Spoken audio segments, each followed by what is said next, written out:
आप में से कितने लोगों ने कहावत सुनी है कि किसी पे जुल्म करना पाप है लेकिन जुल्म सहना उससे भी बड़ा पाप है? कितने लोगों ने सुनी है? ऑलमोस्ट सबने सुनी है। बिल्कुल इसी तरह से, बिल्कुल इसी तरह से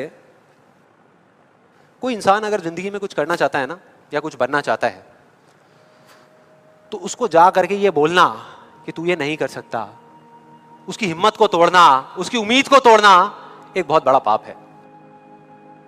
क्योंकि कई बार कुछ लोगों के पास में सिर्फ एक उम्मीद होती है और कुछ भी नहीं, लेकिन वहीं दूसरी तरफ किसी को इतना हक देना कि वो आ करके आपके सामने खड़ा हो जाए और आपको कुछ भी बोलता रहे, आपकी उम्मीद को तोड़ दे, आपकी हिम्मत को तोड़ दे, और आप चुपचाप खड़े खड़े उसको देखते रहो, कुछ भी ना कहो, कुछ भी ना करो, ये उससे भी बड़ा पाप है।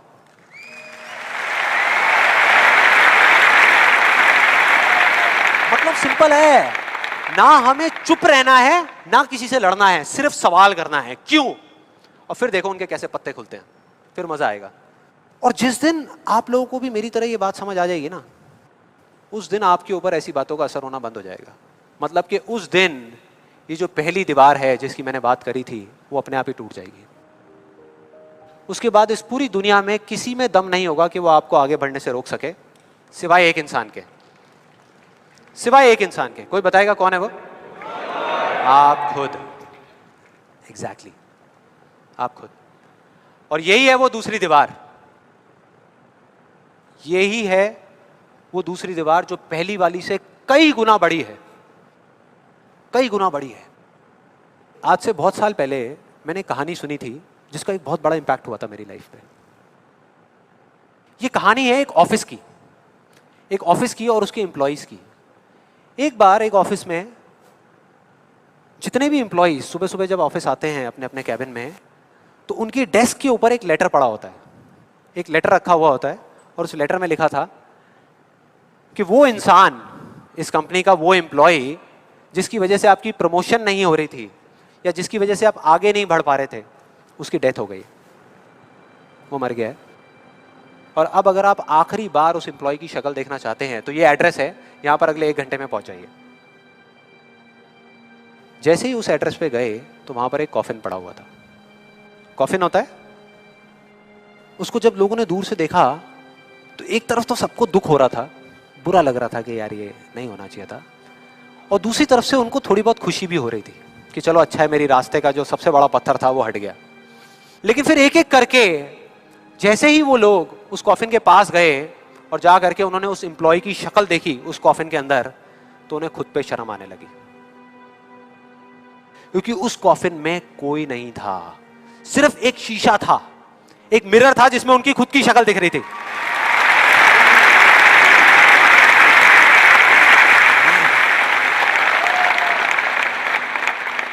हम सब भी तो यही करते हैं अपनी लाइफ में कि सारा ब्लेम उठा करके किसी सिचुएशन पे डाल दिया, किसी और इंसान पे डाल दिया, सब जगह डाल दिया सिवाय एक इंसान के, खुद पे। यहां पर कितने लोग इस बात को मानते हैं जो मैंने अभी अभी कही कि आपके रास्ते का सबसे बड़ा पत्थर और कोई नहीं, आप खुद ही हो? कितने लोग मानते हैं? सब लोग मानते हैं। लेकिन एक चीज और है यहां पर बहुत मजेदार, कि कोई भी इंसान, कोई भी, चाहे वो आप हो, चाहे मैं हूं, चाहे कोई भी है, वो जान करके अपने रास्ते का पत्थर क्यों बनेगा? अपना ही नुकसान क्यों करेगा? अपना ही दुश्मन क्यों बनेगा?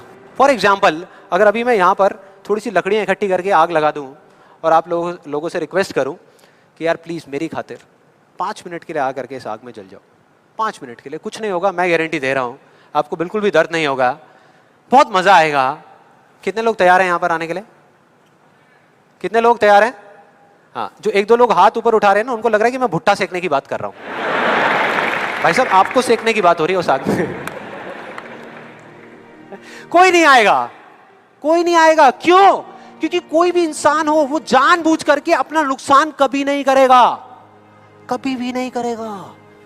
तो ये सवाल मेरे को पिछले कई महीनों से तंग कर रहा था, अंदर ही अंदर खा रहा था कि क्या फर्क होता है उन लोगों में जो जाने अनजाने अपने खुद के सबसे अच्छे दोस्त होते हैं और उनमें जो जाने अनजाने खुद के ही सबसे बड़े दुश्मन होते हैं।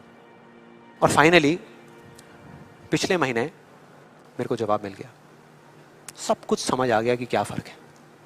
मैं रोज की तरह अपने घर के पास वाले एक पार्क में वॉक कर रहा था और एकदम से ही बहुत तेज बारिश शुरू हो गई, बारिश होने लगी एकदम तेज। तो मैंने इमीडिएटली अपने हाथ ऐसे रखे ताकि मेरे चश्मे पे पानी ना आए, और जा करके सीधा एक शेड के नीचे चला गया। उसके कुछ सेकंड्स के अंदर अंदर उस शेड के नीचे और भी बहुत सारे लोग इकट्ठे हो गए। लोग तरह तरह की बातें कर रहे थे, मैं अपने आसपास में सुन रहा था। लेकिन मैंने एक चीज नोट करी कि ज्यादातर लोग, उनका ध्यान बारिश की तरफ नहीं था, बारिश की वजह से होने वाली जो प्रॉब्लम्स थी उसकी तरफ था। जैसे मेरे यहाँ पे थोड़ा सा आगे जाकर के 2 लड़के खड़े हुए थे, वो आपस में बात कर रहे थे कि भाई आज ट्रैफिक का बड़ा बुरा हाल होने वाला है, बारिश इतनी तेज़ हो रही है। तो वो इस तरीके की बातें कर रहे। एक वहाँ पे अंकल जी थे पीछे, वाइफ को बोल रहे थे कि भाई मैंने तेरे को पहले ही कहा था कि छाता रख ले, छाता रख ले, अब देख मैं ऑफिस के लिए लेट हो जाऊँगा। तो इस तरह की बातें हो रही थी, तरह तरह की। तभी मैंने एकदम से देखा कि सामने से, मतलब मैं यहाँ खड़ा हुआ था, मेरे यहाँ पे एक लड़का खड़ा हुआ था, मुझे अभी भी एग्जैक्ट याद है। वो लड़का इनफैक्ट वो काफ़ी बड़ा कैरेक्टर था, बहुत सीरियस, मतलब बहुत टेंशन में था वो। हुआ क्या था, उसकी जेब में एक नोट पड़ा हुआ था जो गीला हो गया था, 20 रुपए का। तो उसको हिला हिला करके सुखाई जा रहा, उसको फूंक मार रहा और ये सब चीज़ें। तो मैं पहले, मेरा ध्यान उसकी तरफ था, फिर मैंने जैसे ही उधर देखा तो उधर से एक आदमी आ रहा था शेड की तरफ। उसका भी एक हाथ ऐसे था, लेकिन दूसरे हाथ से उसने अपनी बच्ची का हाथ पकड़ा हुआ था, छोटी सी बच्ची, 4-5 साल की, बड़ी प्यारी बच्ची। फर्क ये था कि उस बच्ची का हाथ ऐसे नहीं था, उसका हाथ ऐसे था, ऐसे था। और वो बच्ची बड़ी प्यारी प्यारी हरकतें कर रही थी। मैंने देखा वहां से, ऐसे उसका हाथ था, बार बार उस पर पानी की बूंदें गिर रही, वो इकट्ठा कर रही और पी रही, इकट्ठा कर रही और पी रही, इकट्ठा कर रही और पी रही। तो जैसे ही वो शेड के पास आए, मैं थोड़ा सा साइड हो गया। तो इधर वो मेरे नोट सुखाने की मशीन थी, इधर मैं सोच रहा था अपने भी नोट निकाल के दे दो भाई, ये भी सुखा दे।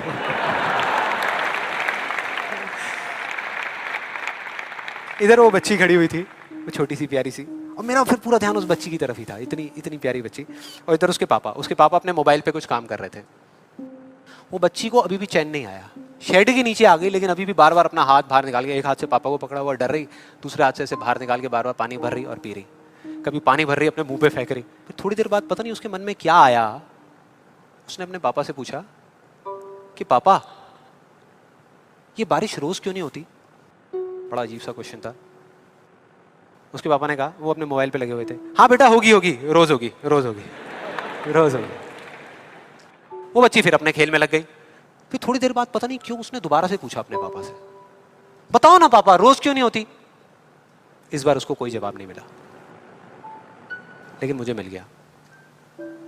मुझे सब कुछ समझ आ गया कि क्या वो वजह है, क्या फर्क होता है उन लोगों में जो खुद के सबसे अच्छे दोस्त होते हैं और खुद के सबसे अच्छे दुश्मन होते हैं। क्या फर्क है उन दोनों लोगों में? देखो बहुत सिंपल है।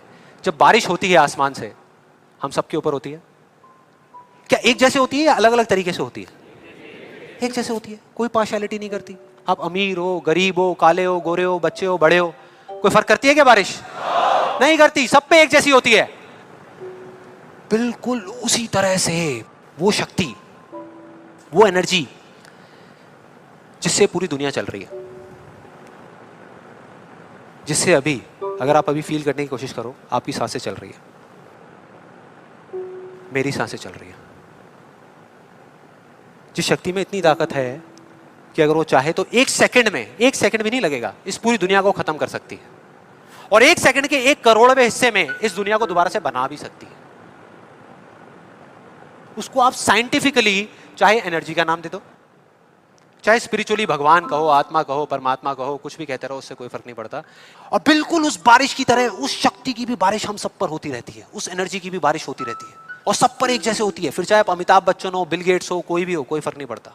आप इस स्टेज पे खड़े हो या वहां बैठे हो, कोई फर्क नहीं पड़ता। तो फर्क क्या है? देखो बहुत सिंपल है, वही फर्क जो उस बारिश में था, जो मैंने नोट किया, उस बच्ची के बीच में और औरों के बीच में। कुछ लोगों का हाथ ऐसे होता है और कुछ का ऐसे होता है, यही फर्क।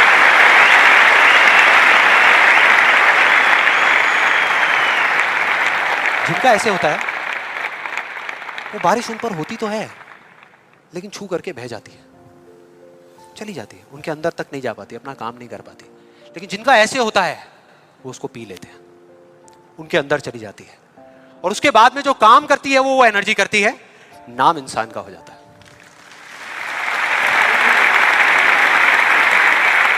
नाम हो जाता है कि वो कर रहा है, वो कर रहा है, वो कर रहा है। अरे कौन कर रहा है? वही एनर्जी पीछे से काम कर रही है। हम क्या कर सकते हैं? अगर मैं आपको कहूं कि हमारी बॉडी के जितने भी फंक्शंस हैं उसमें से 99% फंक्शन से ज्यादा ऐसे हैं, डाइजेशन से लेकर के ब्रीदिंग से लेकर के ये सारी चीजें जो हम कंट्रोल नहीं करते, जो हमारे कंट्रोल में है ही नहीं। 1% चीजें हम कंट्रोल करते हैं और 100% क्रेडिट ले जाते हैं। और अब मजे की बात पता है क्या है? सबसे मजेदार बात कि यहां पर हम जितने भी लोग बैठे हुए हैं ना, हम सबको पता है कि अगर हमारे हाथ अभी ऐसे हैं तो ऐसे कैसे लाने हैं, क्योंकि बचपन में हम सबके बाय डिफॉल्ट हाथ ऐसे ही थे, सबके। फिर धीरे धीरे कुछ लोगों के यहां चले गए, कुछ के यहीं रह गए।